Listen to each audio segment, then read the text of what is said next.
El paso número 10 de la lección se llama la recompensa. Cuando te viene la palabra a la mente, recompensa, siempre dices, bueno, sería una buena motivación para hacer algo. O sea, en otras palabras, yo hago algo para que yo sea recompensado o sea premiado inclusive. Es un poquito complicado mantener una cosmovisión bíblica de tal manera que podamos comportarnos de acuerdo a una cosmovisión bíblica todos los días cuando vivimos en este mundo. Pero creo que, y estoy convencido, que los estudios de cada domingo como que nos resintonizan y nos reubican para poder pensar adecuadamente y lo que Dios quiere para nuestra vida. Porque verdaderamente esta recompensa tiene algo que los cristianos podemos testificar de ello y lo vamos a ver. Pero mi oración en esta mañana y en el transcurso de la lección es la misma que decía el salmista, Salmos 90. Enséñanos de tal modo a contar nuestros días que traigamos al corazón sabiduría. Otra vez, día a día necesitamos de esta guía de Dios, del Espíritu Santo, para que la sabiduría que nosotros tengamos la podamos aplicar a nuestra vida cotidiana y no precisamente para lograr algunas recompensas que deseamos, sino más bien para saber cuál es la recompensa que el Maestro tiene para con nosotros. Pregunta, y aquí quiero que medites un poquito en la pregunta y te detengas. ¿Qué harías con la única vida que Dios te ha dado? ¿Qué estás haciendo con la única vida que Dios te ha permitido? ¿Qué vas a llegar a hacer con la única vida que Dios te ha permitido vivir, experimentar, inhalar, respirar? ¿Qué harías? La mayoría de personas creo que la pueden responder. Viven trabajando, viven comprando, construyen casas, edificios, empresas, y después de eso envejecen y un día comparecen delante de Dios. La Biblia, en cambio, constantemente nos obliga a mirar nuestra perspectiva, nuestra vida, desde una mirada eterna. Y esto puede apaciguar un poquito nuestro espíritu y puede detener los deseos de nuestra carne, y entonces eso puede glorificar a Dios. ¿Qué esperas lograr antes de morir? En otras palabras, tener una casa, dar estudios a tus hijos, tener estabilidad económica, viajar, jubilarte tranquilo, ver crecer a tus nietos, inclusive ya después de tus hijos, tus nietos. Y vaya, esto no es malo. De hecho, Dios permite que puedas prosperar y puedas tener una familia, puedes tener una esposa, puedes tener unos hijos. Y la Biblia no condena al trabajo, nunca condena a la familia, nunca condena inclusive la administración. Pero la pregunta es, ¿cuál de estas cosas seguirán teniendo valor dentro de 100 años? 100 años, 100 años, 100 años. En 100 años es seguro que tú y yo no estemos acá. Segurísimo. No sé, yo pienso vivir de acuerdo a mis antepasados, mis abuelos, 80, 75, no han llegado a los 90. Y vaya, un poquito de estadísticas familiar, creo que por ahí podemos decir, ay, que esta familia es longeva. Bueno, entonces podría vivir un poquito más, pero 100 años. ¿Qué permanecerá en 100 años? Todo lo que te estás esforzando. 1000 años. ¿Dónde estaremos en 1000 años? levita. ¿Sabes qué es levitar, verdad? Lo hacen los orientales. Y creo que es una de las intenciones del cristianismo, es dejar de poner las pisadas en este mundo y ponerlas sobre una visión espiritual, una visión eternal. ¿Cuáles de estas cosas seguirán teniendo valor dentro de 100 años? Tal vez contestarías, bueno, para esta fecha yo no estaré, así que mientras viva, me esforzaré por disfrutar de estas cosas. Estudios, trabajo, eh, diplomas. ¿Qué haces con ello? Marcos 8:36, Jesús dijo, ¿qué aprovechará el hombre si ganare todo el mundo y perdiere su alma? Y creo que esta es una de las cosas que podemos ahí sintonizar nuestra vida para ponerle sosiego a las cosas que tenemos por ambición en este mundo y pueden opacar el hecho de disfrutar más a Dios. Porque es lo que hacen las cosas terrenales, opacan disfrutar a Dios, opacan y dejamos de ver a Jesús precioso, ese tesoro, esa perla de gran precio. ¿Qué aprovechará el hombre si ganare todo el mundo y perdiere el alma? ¿De qué le sirve? Esta generación está afanada por el dinero, lo reconocí y lo vemos. Hay medios de comunicación, antes era la radio, pero no se llevaba a cabo ese orgullo, esa vanidad. Aquí está mi logro. Y así mide el mundo el éxito: dinero, reconocimiento, seguidores, influencia, comodidad, viajes, vestuario. Porque si ve todo esto, el mundo te cataloga y dice, has triunfado. Pero la Biblia dice, ¿cómo lo acumulaste? ¿Qué permanecerá cuando todo esto desaparezca? Y precisamente Jesús contó una parábola con el famoso hombre rico que construyó graneros en Lucas 12. No vayan con él, no voy a detener ahí. Solamente estoy partiendo de esto para llegar a la recompensa. El hombre rico produjo mucho, construyó graneros, multiplicó sus bienes, planeó descansar y entonces le dijo, Dios, necio, esta noche vienen a pedir tu alma. Después Jesús concluye, así es el que hace para sí tesoros y no es rico para Dios. No es rico para Dios. El problema no es tener graneros. Ese no es el problema. El problema es darle valor a los graneros como tu Salvador, que todo al Salvador celestial, Jesucristo. Y vamos ahí. Quiero pedirte que te pongas de pie. Vamos a orar. Vamos a orar. Vamos a pedirle a Dios que nos dé sabiduría, entendimiento para atender esta lección. Gracias, Padre, por esta mañana. Gracias por traer a mis hermanos a este lugar. Los que están por llegar, tráelos con bien, Padre. Ayúdanos a entender tu palabra y pon nuestro corazón anhelando más tu venida, tu evangelio y tu gracia y este anhelo por compartir. Te lo rogamos por Cristo Jesús. Amén. Toma tu lugar. Punto número 1. Aunque la vida misionera requiera sacrificios, trae contentamiento y gozo. Hemos leído sobre la vida de misioneros. Estoy leyendo el manual que tenemos. Hemos leído sobre la vida de misioneros como Jim Elliot. Vimos hace 8 días 2 videos muy interesantes. Hudson, Taylor, David Livingstone, Guillermo Carrey y más.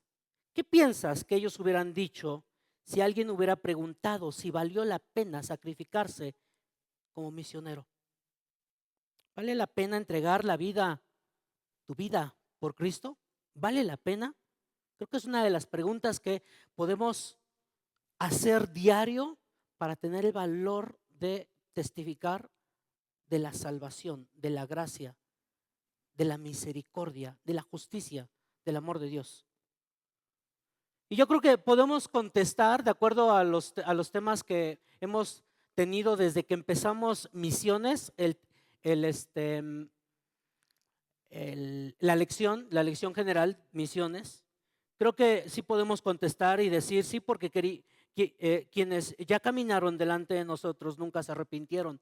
Y no hubo un testimonio en el cual ellos hayan escrito, pues sí, lamentaron su vida, lamentaron sus hijos, lamentaron sus riquezas, lamentaron su posición. No lo vemos, sino este testimonio está vital y al contrario, nos animan a tener valor como ellos para compartir el evangelio. De tal modo que solo quien ha encontrado un tesoro mayor en este mundo puede considerar pequeñas esas pérdidas, tan pequeñas, inclusive la vida. Lo vemos con Jim Elliot. ¿Cuántos años tenía cuando falleció? ¿Se acuerdan del video? 20, 28, 28 años. Me da pena, sinceramente. Tengo 47. ¿Qué edad tienes tú? ¿Qué edad tienes tú? ¿Valió la pena? Porque al final de la vida esa es la única pregunta que realmente importa. Porque para eso nos salvó Dios. ¿Te acuerdas? Yo he venido, yo he traído un reino. Jesucristo mismo lo dice. Inaugura un reino. Y estamos en esta empresa del reino. Tu propósito en esta vida es ampliar ese reino, compartir ese reino. Tu propósito no es hacer riquezas. Tu propósito no es afanarte por las cosas que van a perecer. Tu propósito es la empresa del reino de Jesucristo. Porque al final de la vida no es la única pregunta que realmente importa. No cuánto sufrimos, no cuánto trabajamos, no cuánto logramos, sino lo volveríamos a hacer, testificar de la palabra de Dios, de Jesucristo como nuestro Salvador.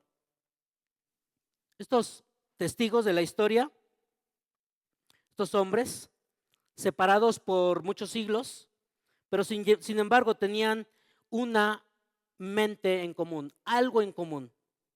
No se conocieron, no vivieron en la misma cultura, no enfrentaron las mismas dificultades, pero terminaron diciendo lo mismo: vale la pena. Un poquito de historia de lo que hemos visto de Guillermo Carrey, por ejemplo. Carrey dejó la seguridad de Inglaterra para ir a la India. Aprendió otro idioma difícil, tradujo la Biblia, viajó, vivió enfermedades, perdió un hijo. Humanamente hablando, creo que esto era un fracaso. Humanamente hablando, esto era un fracaso. Malaria creo que tuvo este hombre y perdió a su hijo. Sin embargo, escribió, y eso está en las hojas, no me quiero detener porque me voy a llevar mucho tiempo y yo voy a perder. Si lo quieres recuperar, están en las hojas. Él escribió: cuando llegue el día de mi muerte, no hablen de Guillermo Carrey, hablen del Salvador de Guillermo Carrey. ¿Quién sostuvo a Carrey durante tantos años? No fueron los resultados inmediatos, porque no recibió resultados inmediatos. Fue la convicción de que Cristo era digno de ser testificado, digno de ser conocido. Este es el valor grande que podemos tener de estos hombres como tú y yo. Hudson Taylor aprendió chino, adoptó una vestimenta china, renunció a muchas comodidades occidentales. Fue criticado incluso por otros cristianos. ¿Por qué? Porque entendió que el evangelio era más importante que sus preferencias culturales. Y esto lo dice inclusive el apóstol Pablo: me he hecho débil a los débiles para ganar a los débiles, y a todos me he hecho de todo para que de todos modos salve a algunos. El evangelio muchas veces exige renunciar a nuestros derechos para acercarnos a quien Cristo quiso alcanzar. David Livingstone recorrió miles de kilómetros para llegar a ¿dónde? ¿Se acuerdan? A África, para llegar a África. Él también se enfermó muy, muy feo, de tal forma que pudo experimentar soledad, traiciones, pérdidas. Pero hubo algo muy curioso y eso me impactó mucho. Están en las hojas otra vez. Cuando murió, los africanos enterraron su corazón, ¿dónde? ¿Se acuerdan de esa lección? En África. Y llevaron y enviaron su cuerpo a Inglaterra, ¿de dónde era? ¿Por qué lo dejaron el corazón? Porque entendieron que allí había entregado su vida. Y esa es la parte de pasión que nos hace falta. Y me involucro. Nos hace falta pasión por las almas perdidas. Jesús dijo, donde está vuestro tesoro, allí estará también vuestro corazón. Y Jim Elliot nos dejó una frase ese domingo que a mí también me dejó un poquito confuso, porque de repente la traducción o la filosofía a mí me cuesta un poquito de trabajo. Y no sé si se acuerdan, no es ningún necio el que da, el que no puede conservar para ganar lo que no puede perder. Aquí juego de palabras. Pero me detuve un poquito acá. ¿Y qué significa dar lo que no se puede conservar? ¿Qué significa eso? Por ejemplo, nuestra juventud puede conservar el ser humano, la juventud, puede conservar la salud, puede conservar el dinero, la fuerza, la reputación, los bienes, inclusive tu propia vida. No, tarde o temprano lo perderemos. La muerte nos recuerda que nada de eso puede conservarse. Y verdaderamente, nada de eso queda aquí en la tierra. Y lo peor de todo es de que no queda para renombre, sino se va desvaneciendo en la historia y se olvida la humanidad de ello. En otras palabras, ¿para qué aferrarse desesperadamente a algo que inevitablemente vas a dejar en esta tierra? Es lo que significa esto, dar lo que no puedes conservar. La otra parte de la frase, ¿qué significa ganar lo que no puedes perder? ¿Qué no puedes perder? Como cristianos, ¿qué es lo que no puedes perder? Dime. Cuando Cristo ha dado todo por ti, hasta su misma vida. Y está hablando sin duda de realidades eternas, realidades espirituales y no materiales, nada que ver con lo material.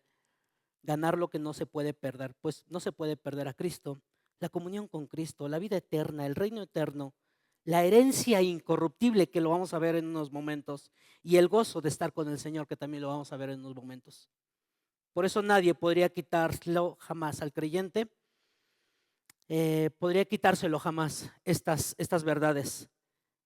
Pablo en Filipenses 3, que lo vamos a estar retomando un poquito, y a Dios gracias porque vamos a empezar el estudio de Filipenses y vamos a entender muchas cosas. Y él decía, estimo todas las cosas como pérdida por la excelencia del conocimiento de Cristo. Pablo no estaba cambiando algo valioso por algo menos valioso. Estaba cambiando lo temporal por lo eternal. Lo temporal se termina, lo eternal jamás se va a terminar.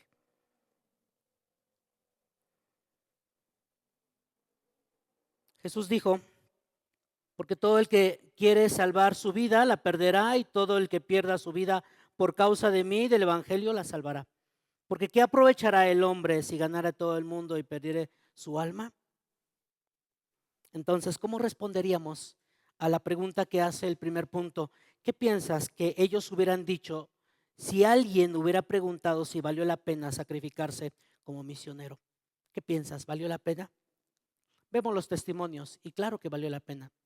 Los testimonios, las personas que hicieron el registro de estas personas, de estos misioneros, lo vemos y verdaderamente valió la pena.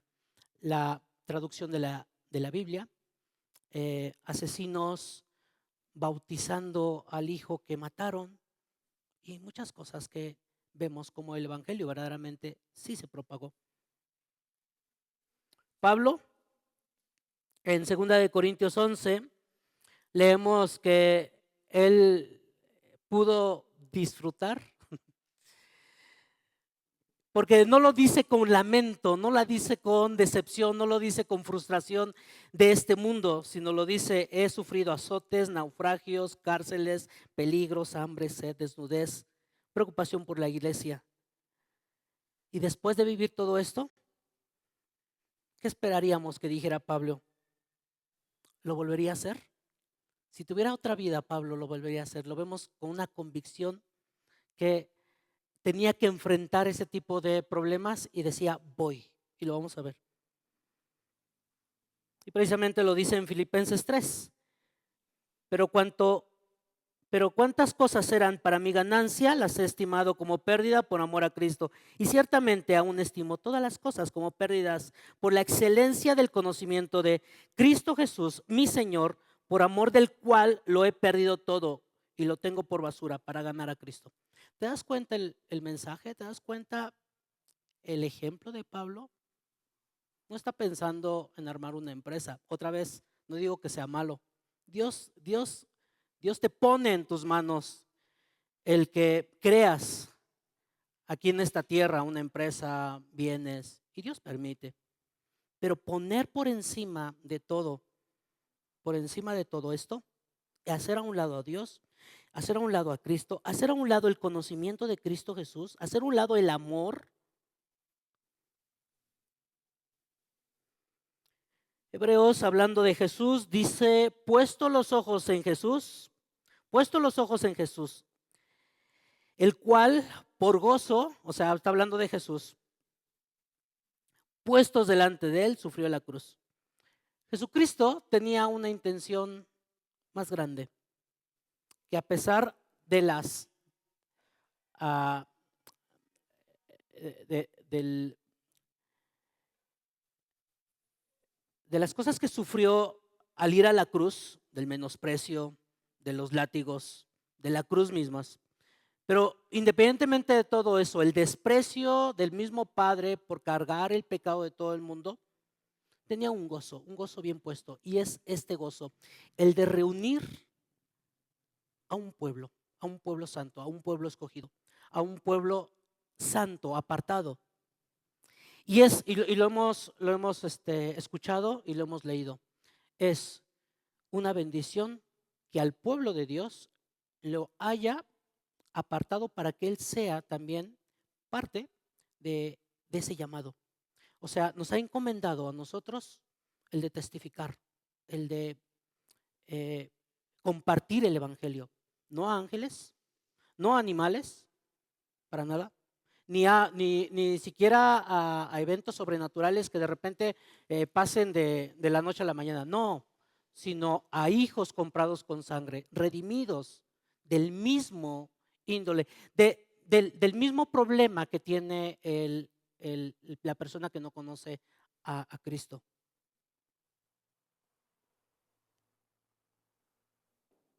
Punto 2. Predicar el Evangelio si vale la pena. ¿Qué hace el Evangelio en los que lo oyen? ¿Qué hace? Participen, por favor. ¿Qué hace el Evangelio cuando es compartido? ¿Y qué hace, qué actitud, qué actividad, qué efectos hace en la vida de los que lo oyen?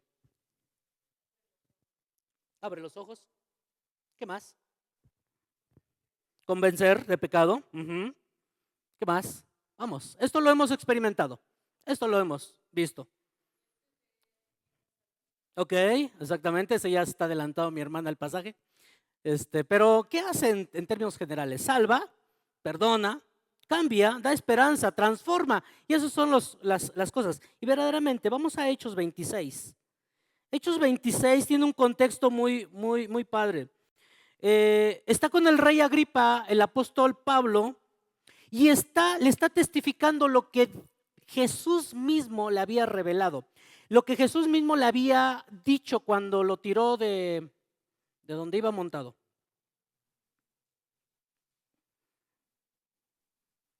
15. Yo entonces dije, ¿quién eres, Señor? Y el Señor dijo, yo soy Jesús a quien tú persigues, pero levántate y ponte sobre tus pies, porque para esto he aparecido a ti, para ponerte por ministro y testigo de las cosas que has visto. Esto no está lejos de por qué Dios se ha aparecido a ti, ¿eh? No está nada lejos. O sea, esto no es solamente para Pablo, absolutamente no es para él. Porque si Jesús antes de ascender al cielo le deja la encomienda a sus discípulos de ir y hacer discípulos, ¿se acuerdan? En Mateo 28, Mateo 28. No está lejos de por qué apareció Jesucristo en tu vida. Yo soy Jesús a quien tú persigues, pero levántate y ponte sobre tus pies porque para esto he aparecido a ti, para ponerte por ministro y testigo de las cosas que has visto. Ministro y testigo. Somos testigos de que Dios hace obras maravillosas de transformar vidas corruptas y las lleva a vidas triunfantes a través de Jesucristo. Para ponerte por ministro y testigo de las cosas que has visto y de aquellas en que me apareceré a ti. Y librándote de tu pueblo y de los gentiles a quienes ahora te envío. ¿Para qué? Y aquí empieza el propósito de por qué fue llamado Pablo y por qué Dios te ha abierto también los ojos a ti. Para que abras sus ojos. Para que se convierta. O pregunta, ¿hay algo distinto de Pablo y tú? O sea, Pablo tenía un aura o algo distinto que dijéramos, no podemos ser como Pablo, porque Pablo pues se le apareció Jesús. A nosotros también Jesús se nos ha aparecido cuando nos ha quitado la venda de nuestros ojos y hemos visto la realidad espiritual. Lo hemos experimentado espiritualmente.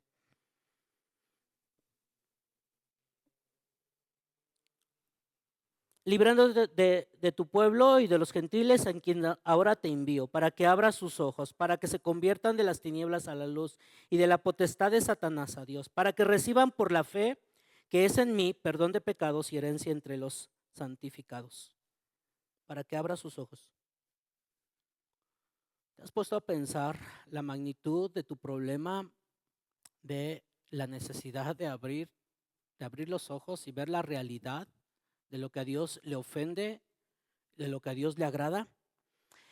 Cuando estábamos muertos en nuestros delitos y pecados, lo dice Romanos, absolutamente ni esa capacidad ni esa intención había, porque el hombre natural está ciego, no físicamente, espiritualmente, no puede ver la belleza de Cristo, no puede entender el evangelio, no ama a Dios, no porque le falte inteligencia, no, sino porque el pecado ha afectado todo su ser.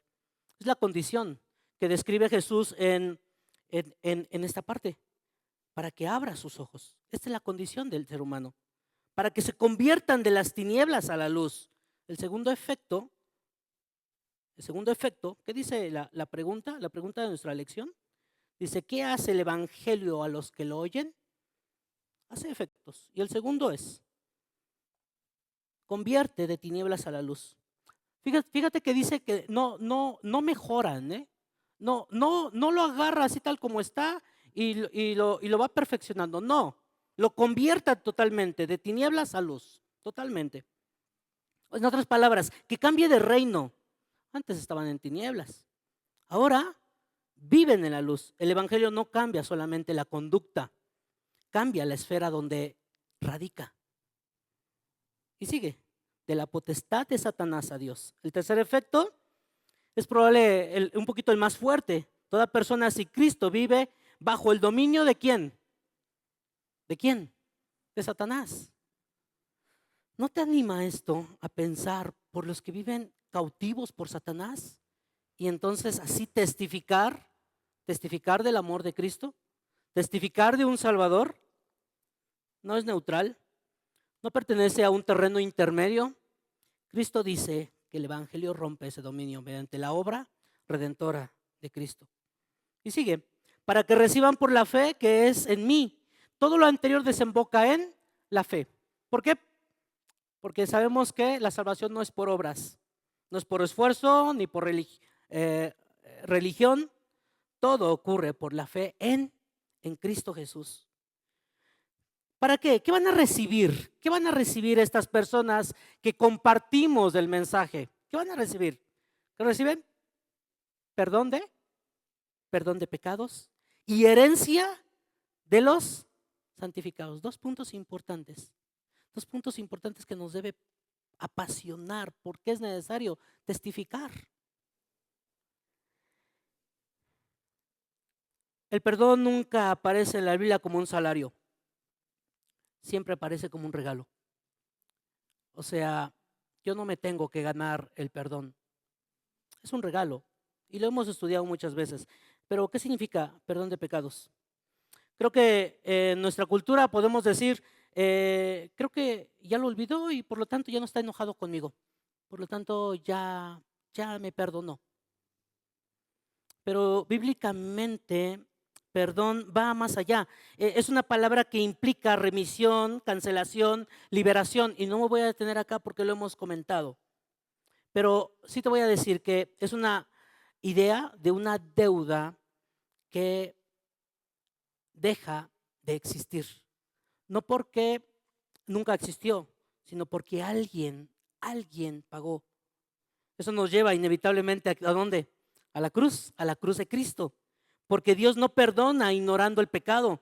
Dios perdona porque Cristo cargó con la culpa de un pecador. Y este es el mensaje que el inconverso tiene que escuchar. Cantamos una canción, a mí me encanta, que amor mis pecados decide olvidar. ¿Lo recuerdas? Lanzados al mar no los quiere contar. Él siendo omnisciente olvida mi error y continúa. ¿Qué pasa ahí? Dios olvida, Dios olvida, Dios olvida mi pecado de tal forma que no lo puede recordar. Él es omnisciente y Él conoce todo, desde antes de la fundación del mundo hasta los fines. Él conoce todo, todo lo tiene registrado. Cuando dice, no me acordaré más, que es Jeremías 31-34, es una promesa de pacto. Y esto es genial, esto es maravilloso, hermanos. Es una promesa de pacto. Y lo dice Jeremías 31-34, porque perdonaré la maldad de ellos y no me acordaré más de sus pecados. Y está usando este lenguaje, un lenguaje de pacto. Está diciendo, no volveré a traer los pecados cometidos para condenar a quien ya están en Cristo. Esta es la parte. De tal forma que cuando cantamos este canto, esto nos debe de llenar de gozo. No volveré a traer los pecados cometidos para condenar a quien ya están en Cristo. Esto es maravilloso, porque ya no hay condenación para los que están en Cristo. Lo vamos a leer más adelante. Este es el perdón absoluto. De tal forma que la mayor tragedia del hombre no es la pobreza, no es la enfermedad, no es la soledad inclusive. La mayor pobreza del hombre es estar en enemistad contra Dios y no tener ese perdón delante del Dios justo. Entonces la mayor noticia del Evangelio no es simplemente que Dios mejora nuestra vida. No. ¿Qué dice? En el versículo, lo vamos a retomar. Abre los ojos, ¿qué más? Abre los ojos, el pecador ahora ve una realidad espiritual. Después, saca de las tinieblas, lo saca de las tinieblas y lo lleva a un nuevo reino. Cambia de reino. Después, lo libera del dominio de Satanás. ¿Qué dice más? ¿Están conmigo? No están conmigo. Estamos en el punto 2. ¿Qué dice? Para que ellos puedan recibir el perdón de pecados, cambia su relación con Dios. Ahora hay una cercanía. Le da una herencia entre los santificados. Cambia su futuro. ¿Qué es lo primero que responderías si alguien te preguntara, ¿qué ofrece el Evangelio? ¿Qué ofrece? Ofrece esto: paz, esperanza, propósito, felicidad, gozo. Lamentablemente a veces eso eh, se- pa- para ayudar al Evangelio se disfraza y así podemos ingenuamente, humanamente, cautivar a las personas y llevarlos al Evangelio. Y decimos, ven a Cristo y se van a resolver todas tus dudas. Vas a tener paz, vas a tener esperanza, vas a tener un propósito en la vida, vas a llenarte de felicidad.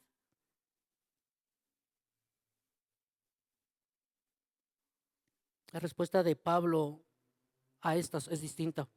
el perdón de pecados, porque sin perdón no hay cercanía con inclusive un gozo, una felicidad de la que el cristiano puede disfrutar. No hay reconciliación, no hay adopción, no hay justificación, no hay una herencia, pero vale la pena testificar de este evangelio. El ciego necesita luz, el ciego necesita luz, el esclavo necesita liberación, el culpable necesita un perdón, el huérfano necesita una adopción, el condenado necesita una justificación, el desheredado necesita una herencia eterna. Este es el alcance del evangelio. ¿Vale la pena anunciarlo?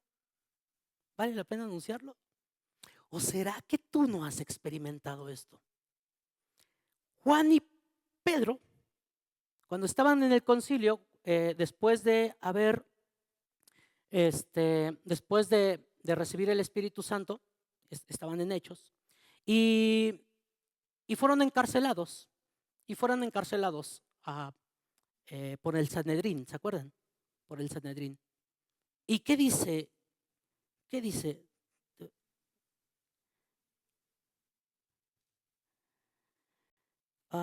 Hechos.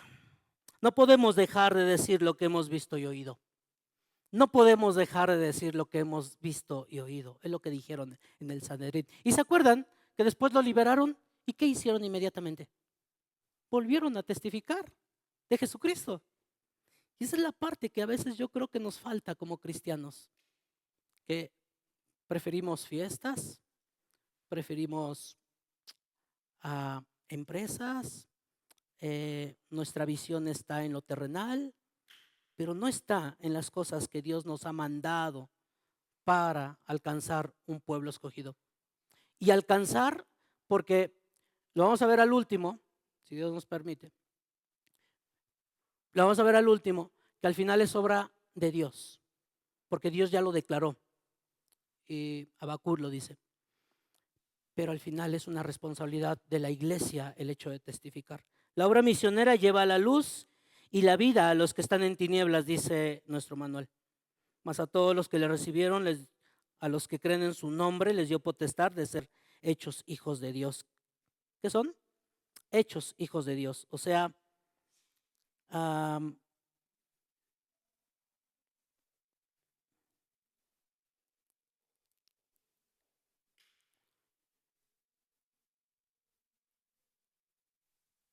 no voy a detener un poquito en esto, aunque el contexto está muy interesante, porque Juan empieza a escribir su evangelio. ¿Se acuerdan? En el principio era el verbo y el verbo era con Dios, y empieza a mostrar a un Dios soberano, único, perfecto. Y entonces dice más adelante, a los suyos vino y los suyos no le recibieron. Y por eso este más es fabuloso, es genial, porque dice, más a todos los que le recibieron, a los que creen en su nombre, les dio potestad de ser hijos de Dios.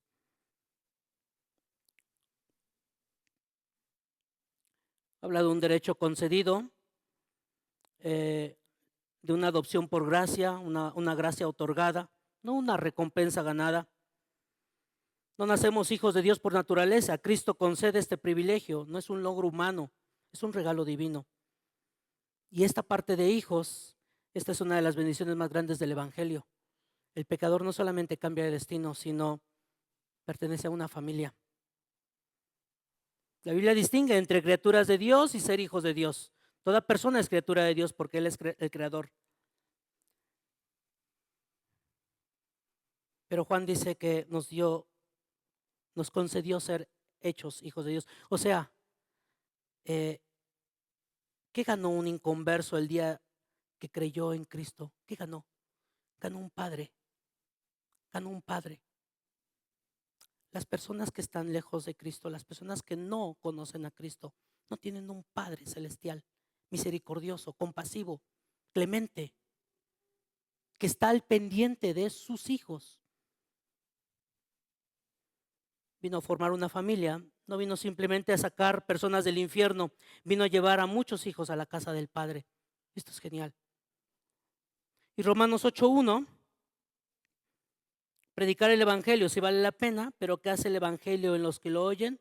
Ahora pues, ninguna condenación hay para los que están en Cristo Jesús. ¿Cómo mira Dios ahora al creyente? Sin ninguna ¿qué? Sin ninguna condenación.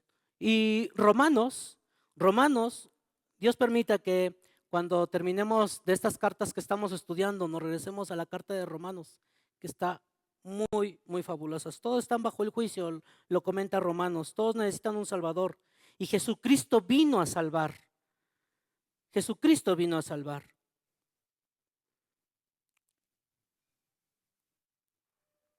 Ninguna condenación hay para los que están en Cristo Jesús. La obra misionera lleva luz y vida a los que están en tinieblas. ¿Hay alguna manera mejor de invertir su vida y experimentar más satisfacción? Y creo que lo hemos experimentado. ¿Cuántos de acá hemos testificado de la palabra de Dios? No levantes la mano. Bueno, ya. ¿Cuántos hemos experimentado esta delicia de decir, he hecho la obra que Dios me ha encomendado? Y ese gozo que está en el corazón de propagar el evangelio, de compartir esas buenas nuevas, es un gozo indescriptible inclusive. Punto número 3. Pablo tuvo satisfacción de ver a los tesalonicenses convertirse, pero no solo esto. ¿Qué más vio? Dice Tesalonicenses, porque partiendo de vosotros ha sido divulgada la palabra del Señor, no solo en Macedonia y Acaya, sino que también en todo lugar vuestra fe en Dios se ha extendido, de modo que nosotros no tenemos necesidad de hablar nada. ¿Qué significa eso? Los convertidos comenzaron a anunciar el evangelio. Y este es el gozo que tenía Pablo, de que el mensaje que había compartido, los que oyeron ya estaban nuevamente compartiendo esto. El evangelio comenzó a multiplicarse y esto llenó de satisfacción al apóstol Pablo.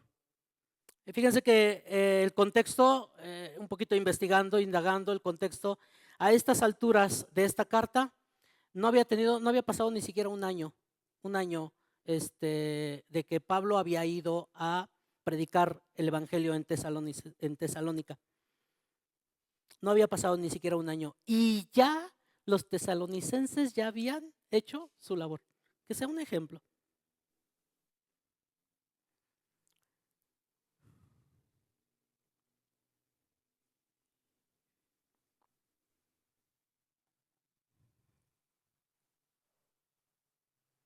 Ha sido divulgada la palabra del Señor no solo en Macedonia y en Acaya, sino en todo lugar. ¿Se acuerdan lo que dijo el Señor Jesús cuando estaba reuniendo a sus apóstoles? Venid en pos de mí. ¿Se acuerdan? Que le dijo a los 12. Bueno, iba encontrando, aunque no era encontrando, sino Jesucristo iba buscando a sus discípulos y les decía, venid en pos de mí y los haré, ¿qué? Pescadores de hombres. ¿Qué eres tú? ¿Qué eres tú? ¿Cuál es tu oficio? ¿Cómo te nombran? ¿Cómo te identifican? ¿Cómo nos identifican? ¿Somos verdaderamente discípulos del Señor? De tal forma que atendemos a esta encomienda, pescadores de hombres. El discípulo verdadero siempre termina en misión. No porque la iglesia lo inventó, sino porque así lo decidió Cristo. Por eso Pablo experimentó tanto gozo. Estaba viendo en Tesalónica la obra maestra, la obra del maestro que Dios había encomendado. Punto número 4. ¿Qué dice? ¿Alguien me ayuda?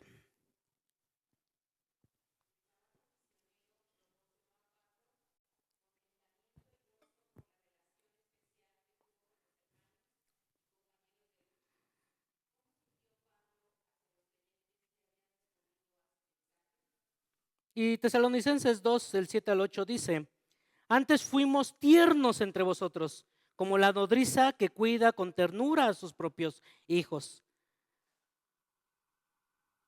Este era el trabajo de Pablo. Este era un trabajo que le nacía desde las entrañas.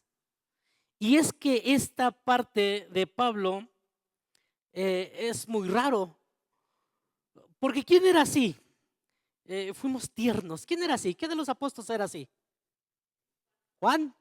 Juan se cataloga por ser así muy tierno, pero Pablo no, Pablo era rudo, era valiente, daba doctrina y era muy tajante.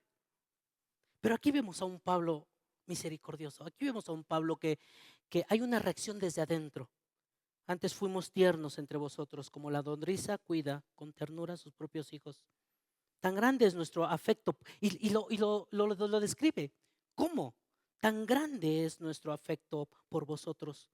Si hubiéramos querido entregarlos, no solo el Evangelio de Dios, y no porque sea insuficiente el Evangelio, no.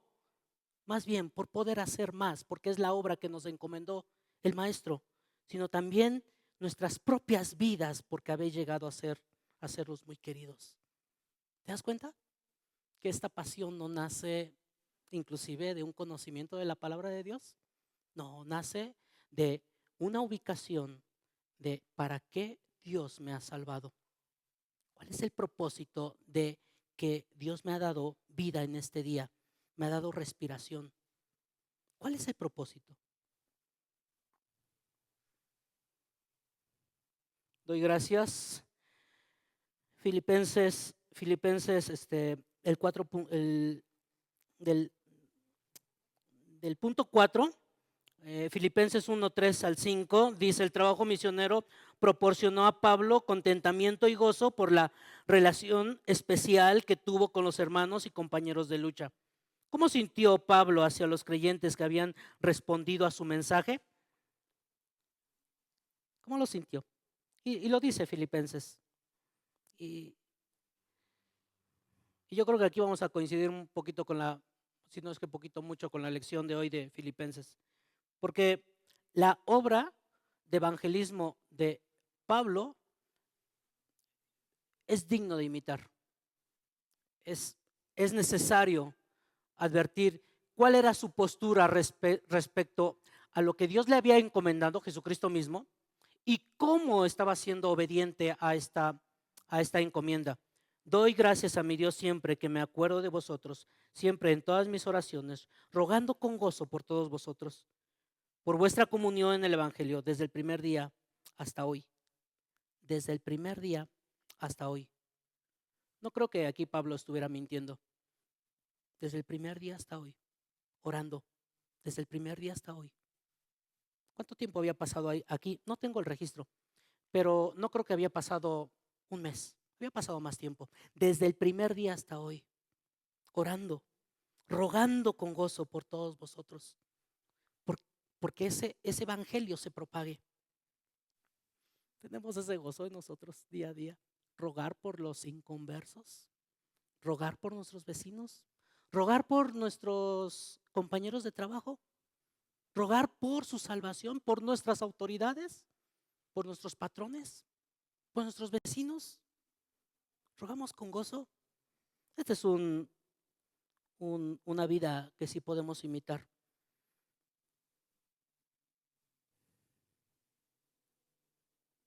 Punto 5.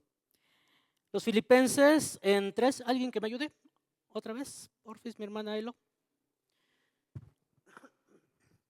El punto 5. No, ¿qué dice? ¿Qué dice la parte de...? Es que olvidé mi hoja. 3.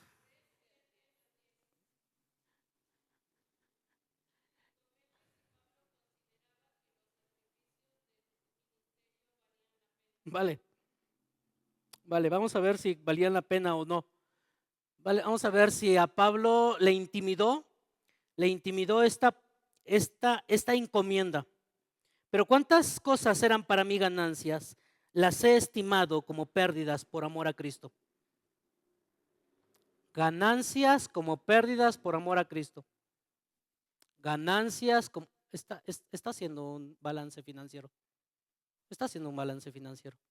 Ganancias como pérdidas por amor a Cristo. O sea, lo que antes era ganancia, ahora lo tiene por perdido. Y ciertamente aún estimo todas las cosas como pérdidas por la excelencia del conocimiento de Cristo Jesús mi Señor. Solamente una pregunta. ¿Tienes este anhelo cuando nos congregamos como cristianos, como iglesias? Este anhelo por el conocimiento de Cristo Jesús. Porque esto te llevará a compartir. Porque esto de conocer a este tesoro, a esta perla de gran precio, te llegará a compartir. O sea, no te vas a poder quedar con él. Es cierto que aún estimo todas las cosas como pérdidas por la excelencia del conocimiento y ciertamente aún estimo todas las cosas como pérdidas por la excelencia del conocimiento de Cristo, mi Señor, por amor del cual lo he perdido todo y lo tengo por basura, para ganar a Cristo y para ser hallado en Él, no teniendo mi propia justicia que es por la ley, sino por la que es por fe en Cristo. La justicia que es de Dios, por la fe, a fin de conocerle y el poder de su resurrección y la participación de los padecimientos llegan a ser semejantes al de su muerte. ¿Qué sabemos de Pablo? Circuncidado el 8º día. O sea, era el hombre perfecto judío, digno de admirar por esa época. Circuncidado el 8º día. Del pueblo de Israel. Era del pueblo de Israel. No era un pueblo distinto. Era del pueblo de Israel. De la tribu de Benjamín, hebreo de hebreos, fariseo, celoso. Imprescindible según la justicia de la ley. El currículo era perfecto del siglo I. Todo cambia cuando conoce a Cristo. Todo cambia. Pero cuántas cosas eran para mi ganancia, las he estimado como pérdidas.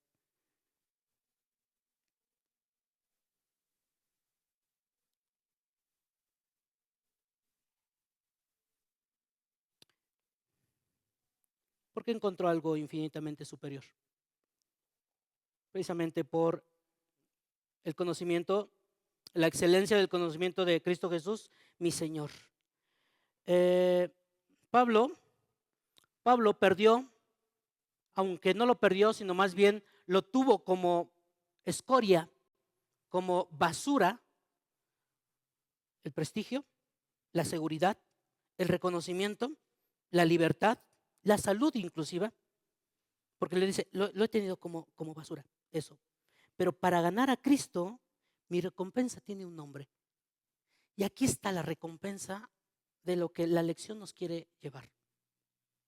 La recompensa de poner en balance todo lo que tienes en tu vida, todo lo que Dios ha permitido para que hagas en este mundo, ¿con qué propósito lo tienes? ¿Para ganar a Cristo o para tener un reino en este mundo que te lo aseguro que en 100 años se va a desvanecer?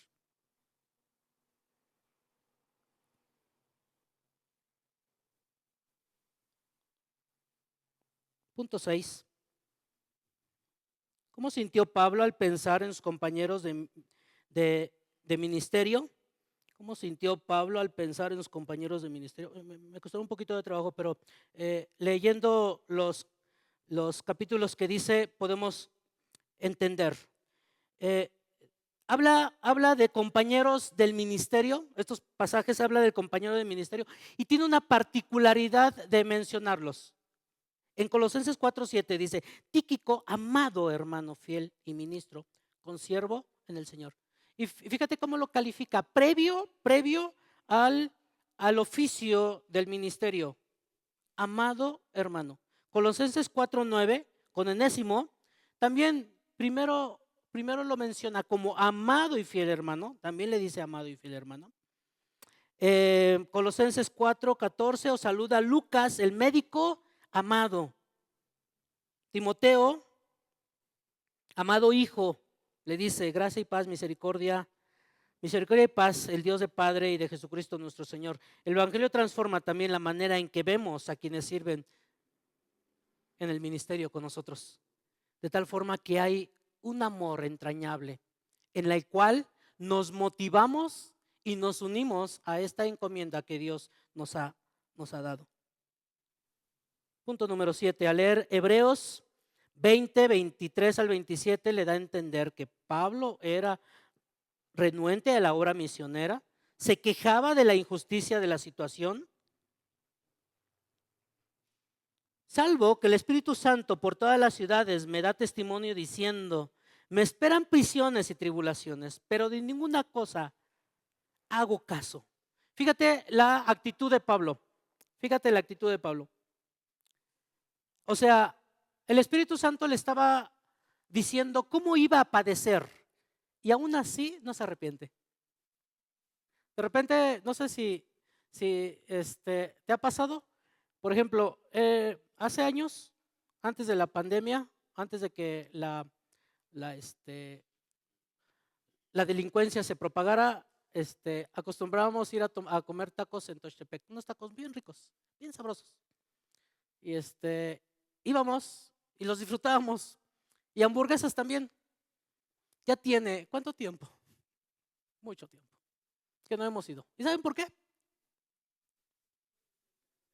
Porque la delincuencia está muy fuerte por allá. Y no hemos ido.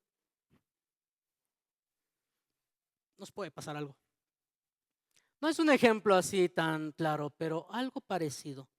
A Pablo, el Espíritu Santo le dijo, me esperan prisiones y tribulaciones, pero de ninguna cosa hago, ni estimo preciosa mi vida para mí mismo, con tal que acabe mi carrera con gozo. El ministerio que recibí del Señor Jesucristo para dar testimonio del Evangelio de gracia de Dios. No le importó que iba a padecer. Él fue. Nosotros nos abstuvimos por esos tacos y no hemos ido a disfrutar esos tacos. El apóstol no le importó a pesar de que iba a padecer prisiones, tribulaciones, pero ninguna cosa hago caso. Punto número 9. Aunque la obra en África era sumamente difícil, David Livingstone dijo, prefiero estar en África cumpliendo la voluntad de Dios que sentado en el trono de Inglaterra, apartado de ella. ¿Qué era la diferencia entre la recompensa de Livingstone?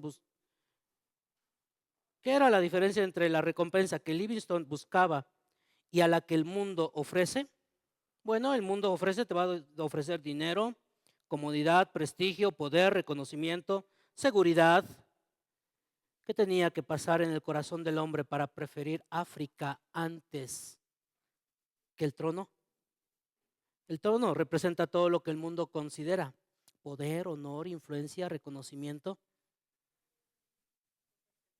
cosas temporales. ¿Cuál es tu trono? ¿Tu carrera? ¿Tu posición? ¿Tu reconocimiento? ¿Tu comodidad? ¿Un sueño legítimo inclusive? Pero ¿cuál es tu trono? ¿Qué haríamos si obedecer a Cristo nos costara algunas de ellas? Punto 9. ¿Qué profetiza Habacuc? Y yo creo que con esto termino.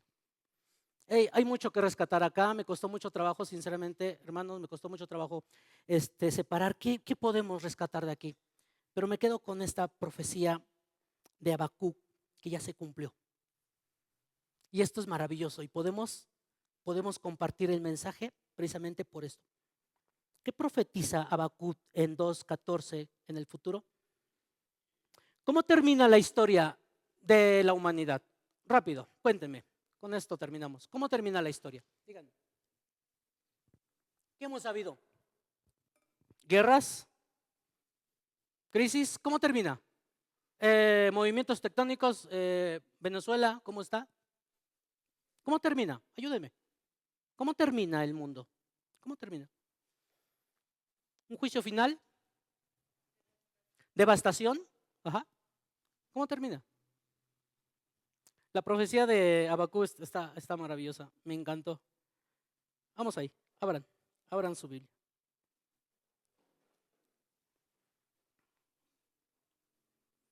Todos juntos, la leemos, ¿va? Cuando la tengas, levantas la mano para saber con quiénes cuento. No es necesario que te pares. Sales todos juntos. ¿Qué dice? porque la tierra será llena del conocimiento de la gloria de Jehová, como las aguas cubren el mar. Eso es maravilloso. La tierra no termina, nuestra vida más bien, nuestra vida no termina en crisis. Nuestra vida no termina en pobreza, nuestra vida no termina en ruina. Nuestra vida inclusive no la determina la muerte.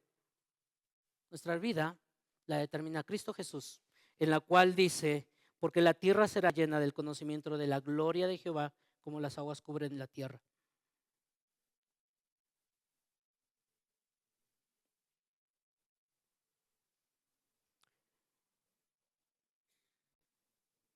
Creo que si nos apasionamos por el Evangelio y, y creemos que nuestra obligación como cristianos está en este conocimiento de la gloria de Jehová, para que el pueblo, para que haya un pueblo que dé gloria a Dios, que dé honra y gloria a Dios, creo que esto nos podemos maravillar día a día y poderlo compartir, porque el malo no prevalecerá, el malo será enjuiciado.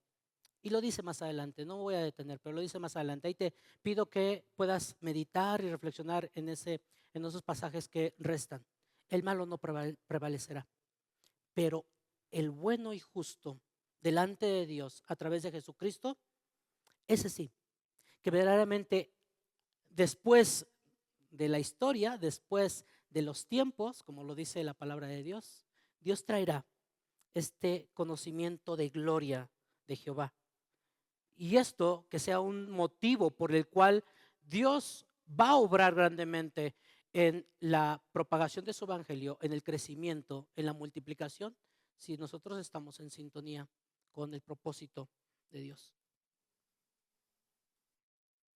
¿Qué cambiaría en nuestra manera de servir si realmente creyéramos Habacuc 2:14? Se va a cumplir. Creo que cambiaría una forma de orar. ¿Vendríamos los jueves a orar? ¿Vendríamos a orar con ese propósito por el cual Dios nos llamó? ¿Dejarías tu empresa? ¿Dejarías todo? ¿Lo dejarías y vendrías por el cual Dios te rescató? A orar por estos necesitados de espíritu. Evangelizaríamos con más esperanza. Soportaríamos más inclusive las dificultades, porque Dios permite eso para que su nombre sea glorificado. Tus problemas, tus necesidades tienen un propósito y es darle gloria a Dios. Inclusive, me atrevo a decirlo, que le dirías a Dios, Dios, manténme a mí así, para que yo pueda compartir el mensaje. Manténme con esta lucha, con este problema, manténme. Porque esto me motiva a compartir que tenemos una esperanza, que a pesar de que nuestra flaqueza, como lo decía Pablo, que a pesar de que somos débiles en la carne de frágiles, a eso me refiero, frágiles. Somos frágiles, pero confiamos en un Dios que nos sostiene. Soportaríamos mejor las dificultades. Miraríamos las noticias con más perspectiva a la propagación del Evangelio. Así que el Evangelio no termina solamente en que eres salvo y ya, no, sino termina en un mundo donde Jesús gobierna. Y eso es lo que dice todas las lecciones pasadas. Termino con un punto que me llamó mucho la atención leyendo un poquito a Nicolás Tranchini, Un año de cambios. Si alguien lo puede conseguir, te lo recomiendo bastante bien. Habla de evangelismo. Dice, no hace falta ser ateo para no creer en el cielo. Otra vez, no hace falta ser ateo para no creer en el cielo. Lo único que hace falta es desinterés. ¿Cuántas veces nosotros hemos sido ateos por no tener por tener un desinterés para la propagación del evangelio, y lleguemos a honrar todos juntos al único que merece toda la gloria y la honra? ¿Hace cuánto tiempo no te emocionas pensando en encontrarte con Cristo? Vamos a orar. Ponte de pie.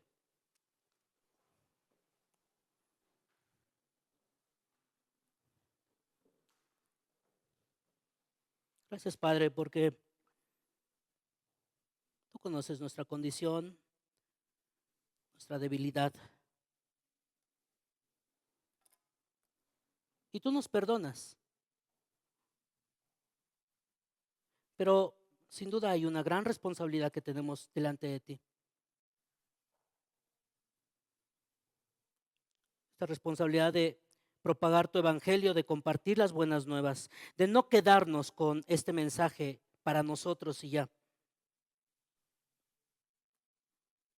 Perdónanos, Padre. Y queremos rogarte que nos des valentía como a Pablo, como a estos hombres que dieron su vida por el evangelio. Que despiertes en nosotros una pasión, un amor por el perdido, un amor por los que están en contra de ti, por los que van divagando, por los que tienen una sentencia de muerte, de separación. Ayúdanos, Dios.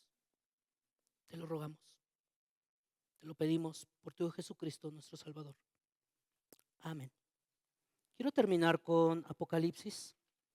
Abre tu Biblia para que, si me equivoco, me ayudes. El último capítulo y el último versículo.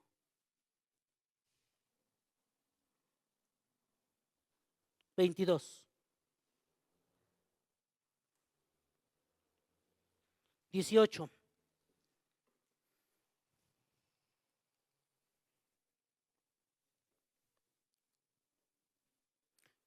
Yo testifico, todos juntos, yo testifico a todos aquellos que oyen las palabras de la profecía de este libro. Si alguno añadiere a estas cosas, Dios traerá sobre él las plagas que están escritas en este libro. Y si alguno quitare de las palabras del libro de esta profecía, Dios quitará su parte del libro de la vida y de la santa ciudad de las cosas que están escritas en este libro. El que da testimonio de estas cosas dice: ciertamente vengo en breve. Amén. Sí, ven, Señor Jesús. La gracia de nuestro Señor Jesucristo sean con todos vosotros. Amén. Que Dios te bendiga.